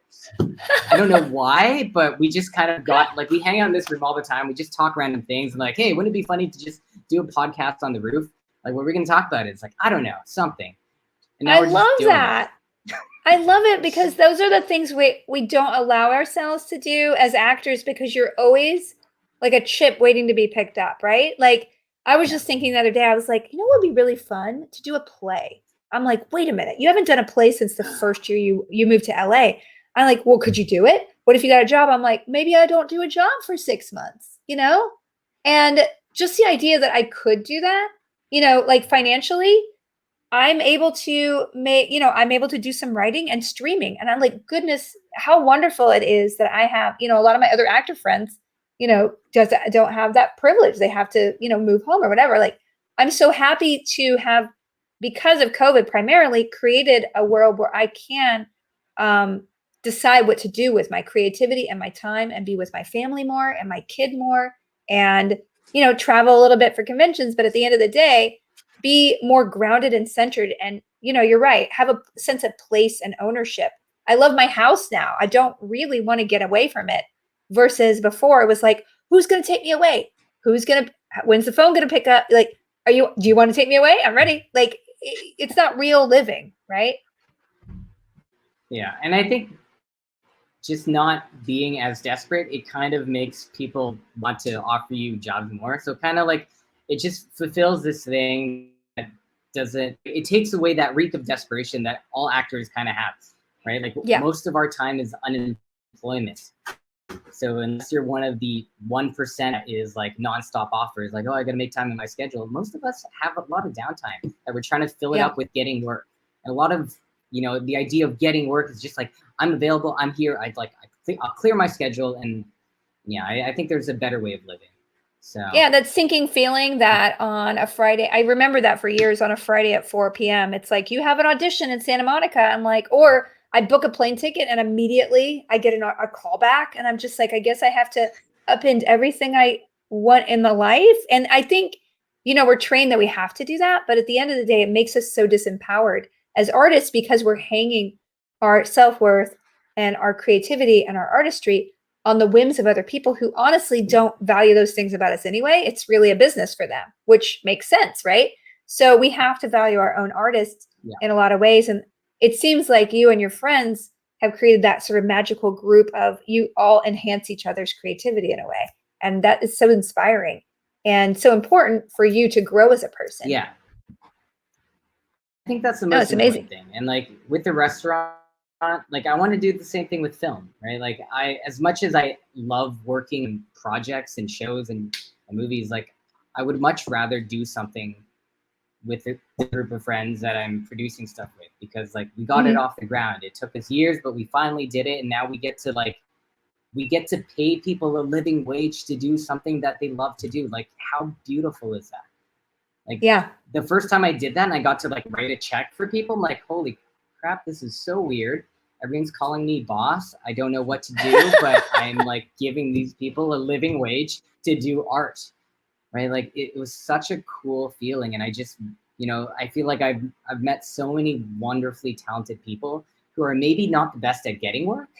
And so I'm like, well, if I can be the person that creates work for people, I can just give these people who I know are terrible at interviewing, or they just make a terrible impression, but I know they're actually really cool. Like after like the second time you meet them, and they'll knock it out of the park every time. And so I think that was motivating. It's so wonderful, and like that's really what kept me going, because at a certain point, I wish I knew now what I did then, because once you sell to once you get another boss, another company telling you what to do, then you don't have that sort of freedom to sort of take a risk. You don't have as much flexibility. And it takes sort of that, there is this sort of independent joy that I think some people like, I feel like we have that in common, like that sense of independence and that creativity that could go literally anywhere. We need to have that freedom to do that, because if we're in a cage, we sort of start to wilt and shrivel and turn into a little, I don't know, like a little skull. That's what I feel like. Yeah, I'll agree with that. Like I don't know what I want or what I need until it's not there. And it's one of those things, like I've tried so many jobs that I'm like, oh, like this is a great job. This is it's got a pension, it's all this. And I went through like 2 years of just like trying jobs. And every time I'm like, oh, this would be a great life. Usually like third day in, I would like, my whole life would flash before my eyes. I'm like, wow, it's so predictable that I have already lived this life in my head. So why do I need to keep doing it? There's no point. I know, I'm the same way. I feel like there's a part of my career path that is like the lack of focus and like jumping to something.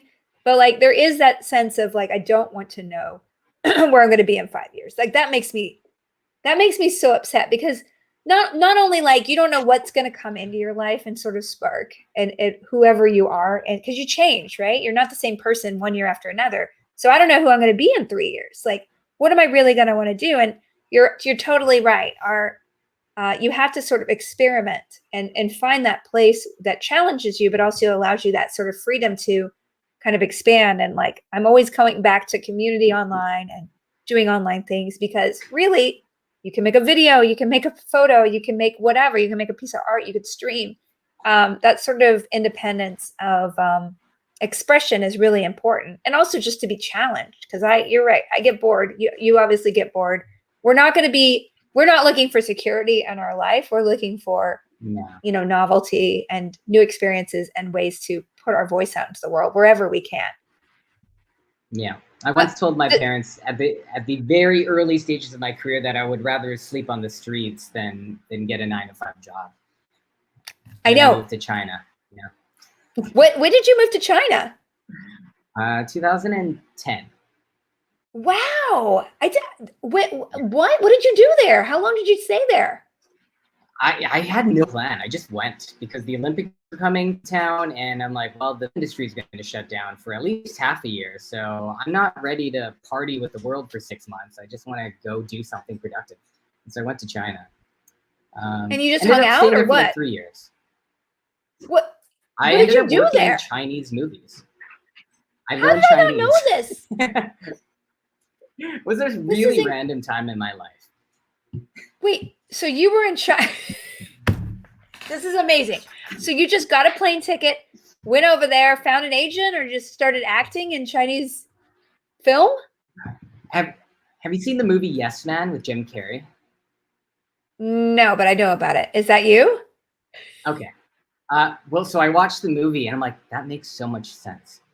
Just need to say yes. And then my agent, like, he's like, well, the industry is going to shut down for 6 months. Like, I know, like, maybe you want to consider going to Beijing. And I was like, yes. And then 2 weeks later, I was in Beijing.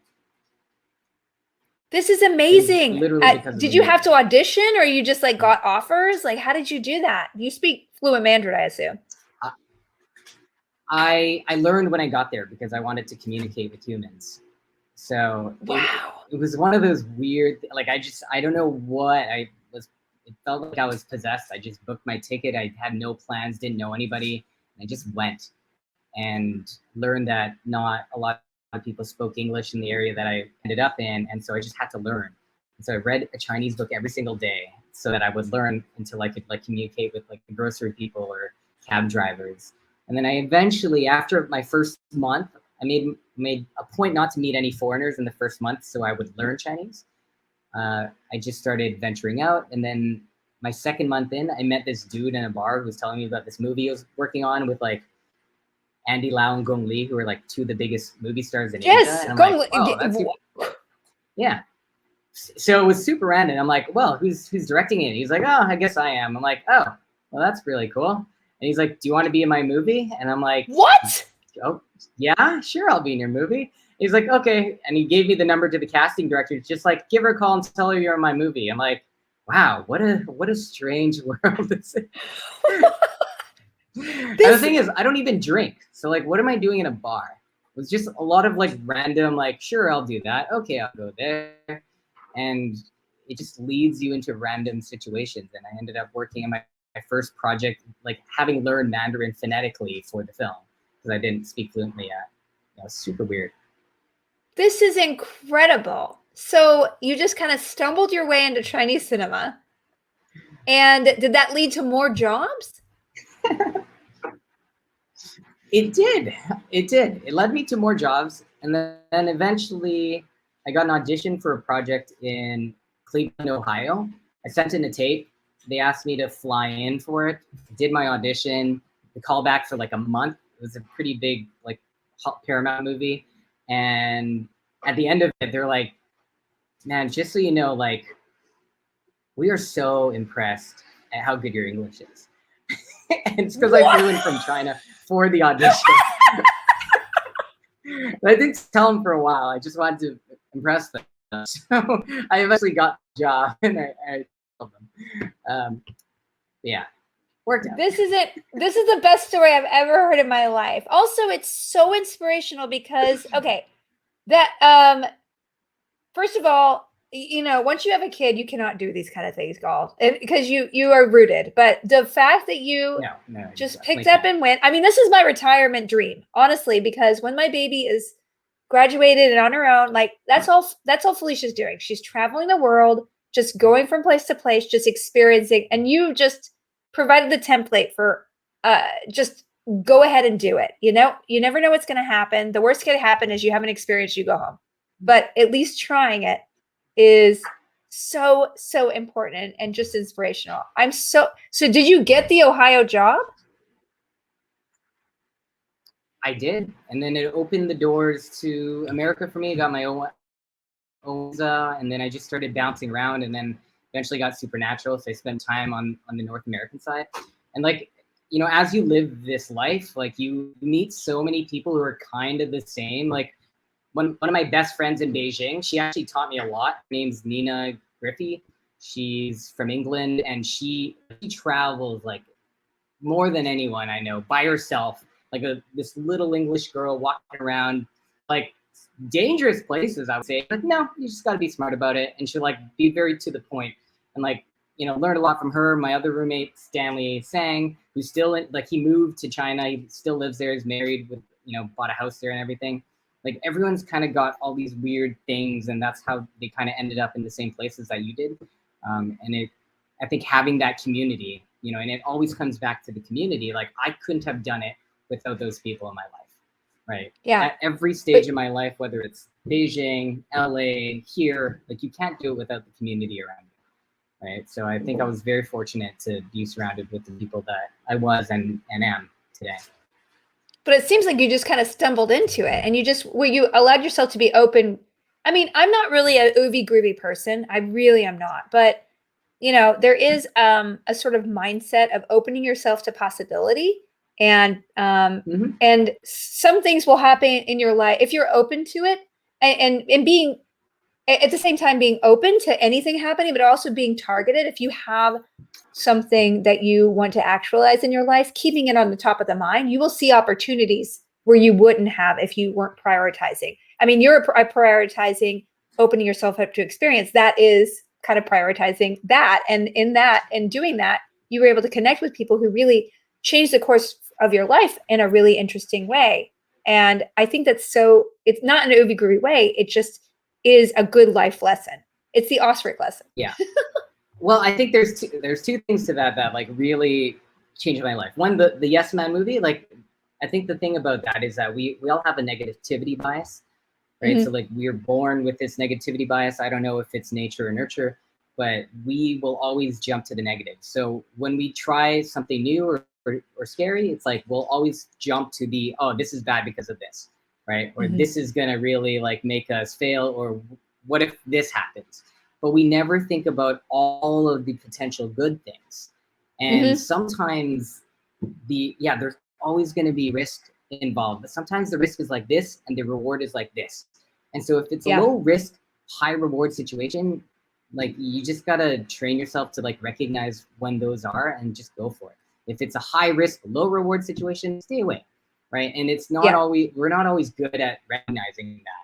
And the other thing is like vision boards. Like the idea of a vision board used to seem so silly to me. And then I realized like, oh, this is actually the psychology behind a vision board. Is it just like it puts it in your selective, you know, attention span. Because like, let's say I made a movie in the Philippines, and prior to that, I didn't know, like, I didn't really think of Filipino anything. But when I came back, everything that was Filipino, like, I'm like, oh, that's Filipino, that's Filipino. Oh, it turns out I live in a Filipino neighborhood. Like all of these things that I just never thought about was a thing. And so the vision board, like if you actually set a goal and it's there and you're reminded to think about it, you're going to start seeing all of those things in your life that sometimes you'll just pass by. But now because you've made it a thing, you will recognize all of those things that will lead you in that direction. That's why they work. Yeah, 100%. Like I wrote in my book, Embrace Your Weird, a lot of it is about defining yourself, finding out who you are inside, and then prioritizing what you want to accomplish and kind of focusing yourself on that one thing. Because I feel personally, my whole life has been trying to resolve my inner self, my inner self really knows what I should be doing. Like my inner self, and when I'm super anxious or super stressed or whatever, I think it's my inner self saying, hey, outer self, like your brain, hey, my heart is like battling to be heard. And my brain is saying, no, this is what you should do. This is what you should do. And really it's getting in touch with that sort of inner unconscious instinct, because yes, it's not just brain and heart, but like we subconsciously know where we want to go and what we want, but we suppress it with this intellectual brain that's kind of taught to us. And so I think a lot of the fight is, what do we really want? And what would really make us happy to try now? And letting ourselves acknowledge these things and actualizing them, like connecting that heart and the brain together, is most of the battle of life. But when you start to do that, you start to be on a path to a lot more happiness, I think. Yeah. That is a struggle. And honestly, this is my favorite subject. Whenever people want to talk, like, if you want to talk life and career and aspirations and dreams, like that's my favorite thing, because like this is the thing I think about the most. I love that. Also, your book is really awesome. I loved how like interactive it was and how easy it was to follow. Thank you. Yeah. Give it to me. Yeah, I think it really helped me. It really helped me just, it really helped me kind of prioritize. And you're right. The vision board is the same thing. It's like, you know, maybe it's just really making sure that, again, our brain isn't telling us what should be on the vision board because people have told us that, or we think that. we really need to like tap into what will make us happiest on our vision board and what will make us most fulfilled on our vision board, and putting that on there. It's a really hard balance because you can't just operate from the heart. You can't just operate from the brain. You got to kind of synergize it so that you're working in tandem, like a partnership in a way. If anybody has any questions, we have some time to ask Osric a couple questions. I know somebody said that you had been at somebody had a small question. They were at Huntsville Comic Con and you had to cancel. Are you going to be able to go back next year? Do you know? Are you doing cons? Will I see you at one?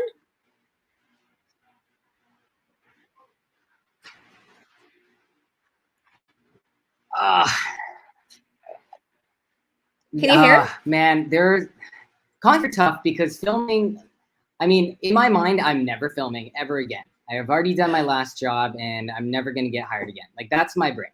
Right. That's me too. But that's me too. I'm never working. Sometimes you actually get hired. Yeah. And it just so happens like sometimes like, oh, okay. I got offered a thing and I might actually have to show up and do this filming acting thing again. And for whatever reason, it has coincided with so many cons. And I forgot that I signed up for a lot of cons last year that got pushed to this year. And I totally forgot, but my friend Sean pointed it out to me. He's like, oh, by the way, you're supposed to be here next month. Are you going? I'm like, what? Oh, okay. Let me look into that. And so there's been a couple of things where, so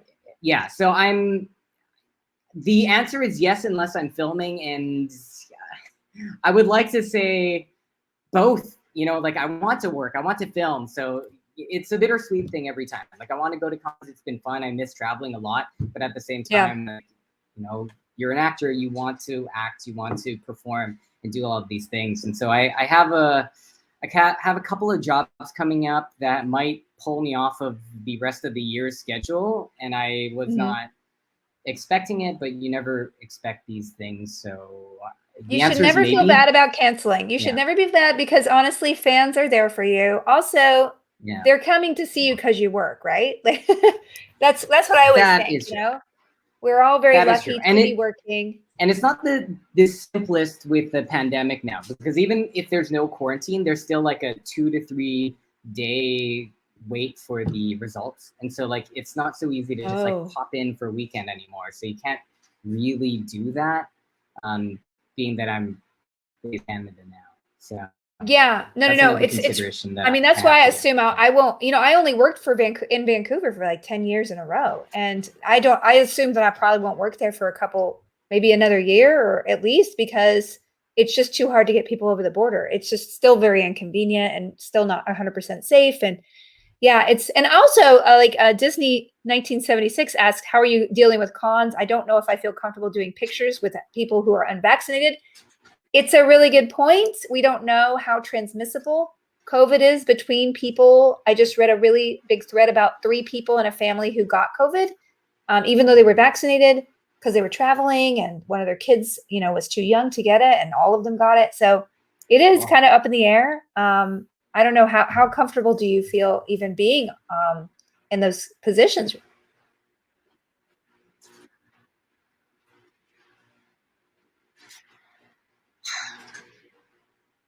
Hello?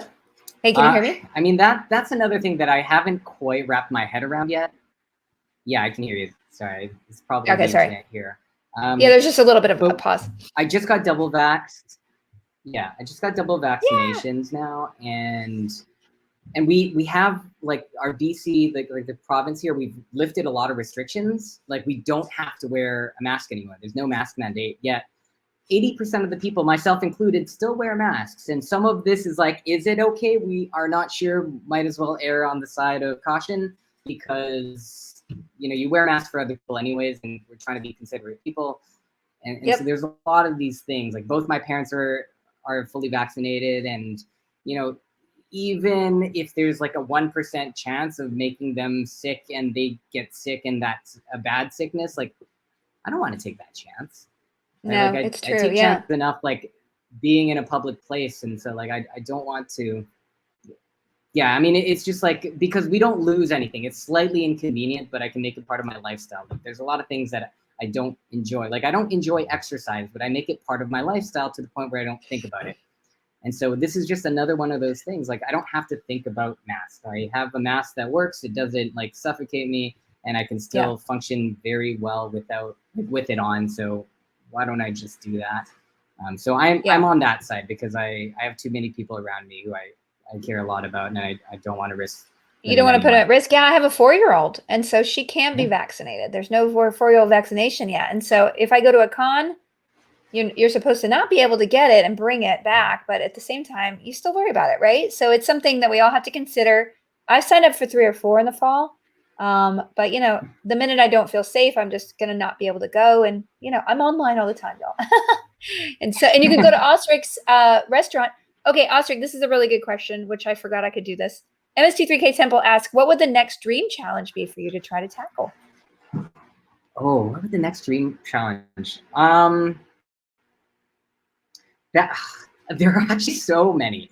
I mean, we're going to try to do this podcast. I don't say that's a dream challenge. This is just like, we want to talk about success and like what it means to be successful. We want to talk about like all of the failures that lead to the success, because I feel like pretty much everyone always talks about, you know, successes, but they never talk about like all of those things that could have like crashed and burned and like sunk their careers, or like they would have gone bankrupt. Like, I want to talk about that stuff, because to me, like, there are 100 invisible failures that gets you to that very visible success.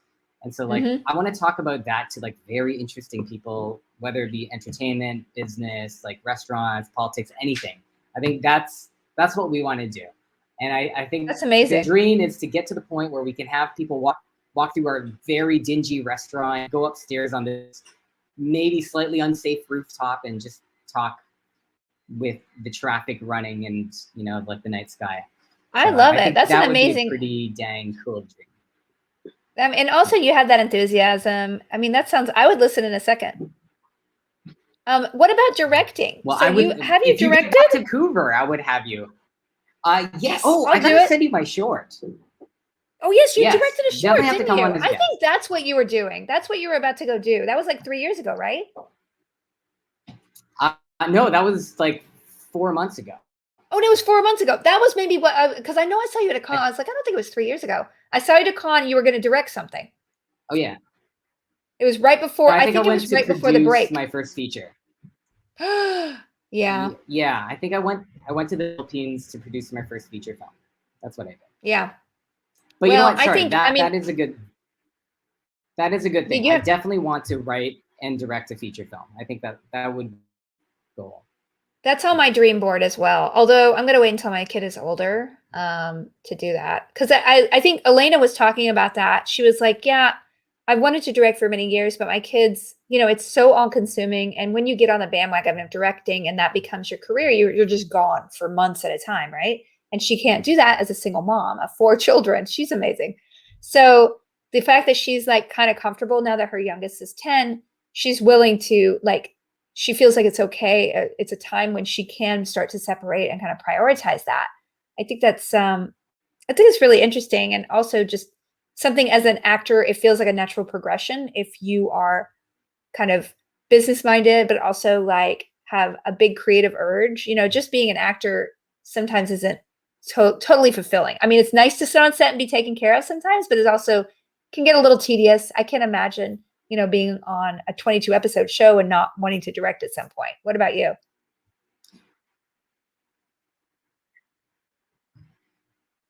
Well, I was surprised at a lot about directing. One, I didn't think I was ready to do it, and I just kind of went for it like everything else I do in life. And you know, sometimes I fall flat on my face. And this time it worked out. And I think the big lesson was that I didn't need to know everything, right? Again, it comes back to building a team. I just had to make sure that I built the team, and I had to make sure that everyone was seeing the same vision that I was seeing. And then just giving people the resources to kind of help me do that. And so directing felt more like time management and like, just like, okay, we have this much time for this many scenes, therefore let's do this. And now like, okay, now we lost that time. So we have less time, which means that we have to cut 1 or 2 shots out of every scene. And now you have to kind of pick and choose where your moments are. And so like directing was just like, okay, based off of the current situation, finite resources, what are the most important parts of a story that we need to highlight? What can I get away with? It's kind of like Overcooked again. It's time management, right? It's resource management and time management. It's like tower defense and like an Overcooked, because you have to be like, okay, I have a scenario. I need to break this down. What am I going to do? Uh-oh, we have a breakthrough over here. I got to put a tower here.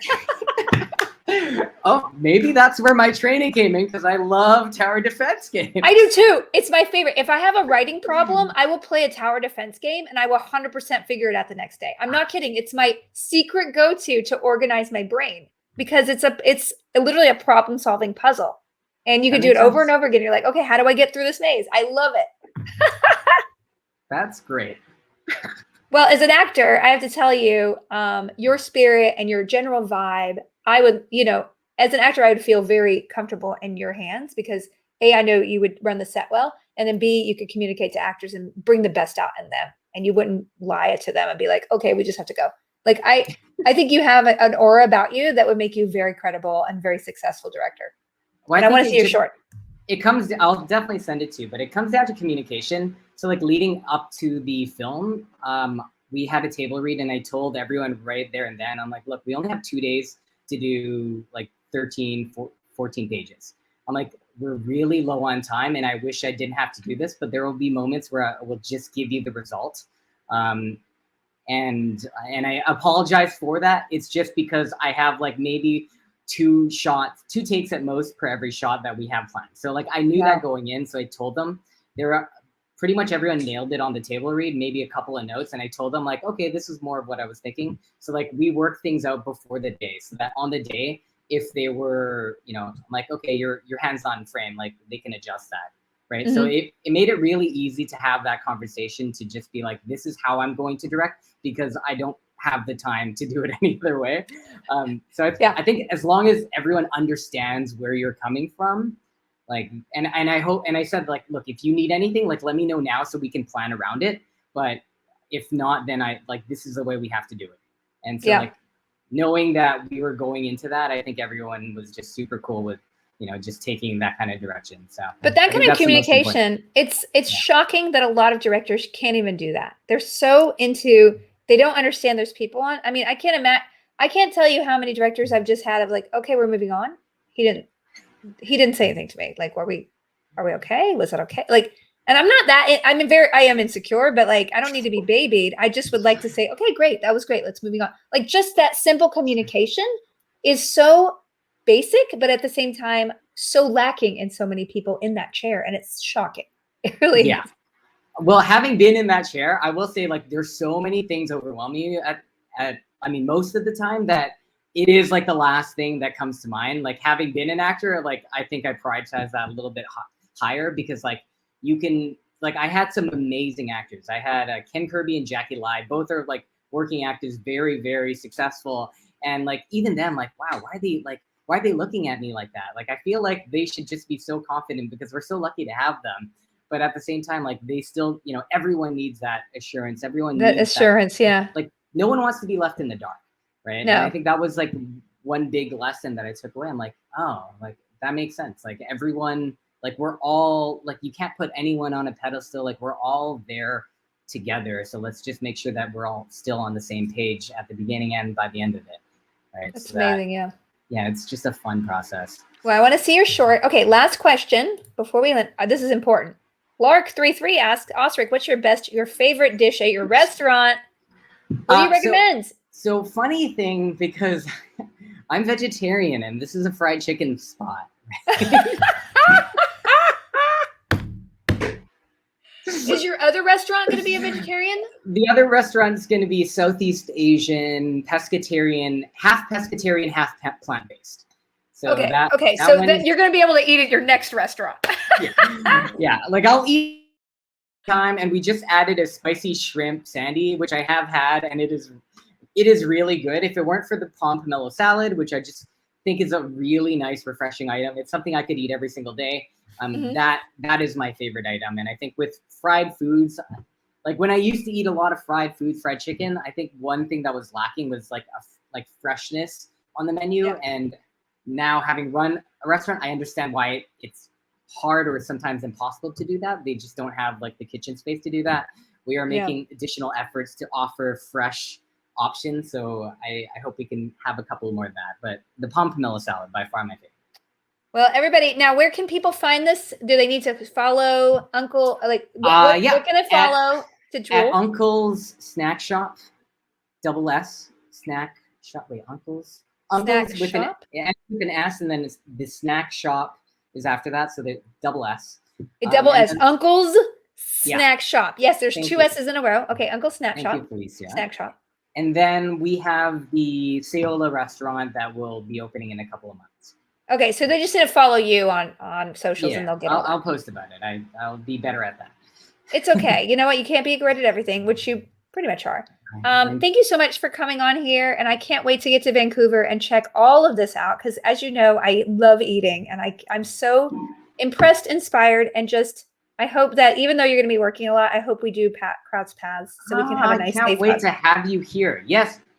Please be my guest. Come here, and I hope to see you again in LA or at a con or something, or in Vancouver. Any of that, dear. Okay. Yeah. I'll see you later. Bye. Bye. Bye.